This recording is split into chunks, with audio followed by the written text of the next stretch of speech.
সড়কে মৃত্যুফাঁদের আরেক নাম বেপরোয়া গতির মোটরসাইকেল। অনেকটা লাগামহীন ঘোড়ার মতো নিয়ম নীতির তোয়াক্কা না করে চলা এই মোটরযানের লাগাম টানতে দেশের প্রথমবারের মতো সড়ক পরিবহন ও সেতু মন্ত্রণালয় মোটরযান গতিসীমা নির্দেশিকা 2024 প্রণয়ন করেছে।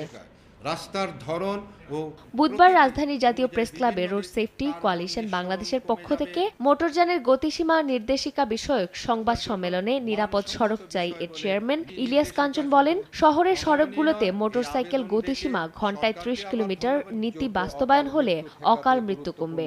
মোটরসাইকেলের গতিসীমা নির্ধারণ করায় সড়কে চলাচলের জন্য শিশু, নারী ও বৃদ্ধরা উপকৃত হবেন। বিশ্বের অনেক দেশ শহরাঞ্চলের রাস্তায় সড়কে নিরাপত্তা নিশ্চিত করতে কম গতিসীমা নির্ধারণ করেছে। বাংলাদেশের সড়কে অবকাঠামো ও ডিজাইন ঘন্টায় 80 কিলোমিটারের বেশি কোনোভাবেই যুক্ত নয় বলেও জানান সংবাদ সম্মেলনে। জয় ব্রাইট লক টেকনোলজি সাধারণ পাউডারের তুলনায় দেয় দ্বিগুণ উজ্জ্বলতা, রিন অ্যাডভান্সড দেয় দ্বিগুণ উজ্জ্বলতা। সড়ক নিরাপত্তার জন্য মোটরসাইকেলের গতির সীমা কমিয়ে দিয়েছে।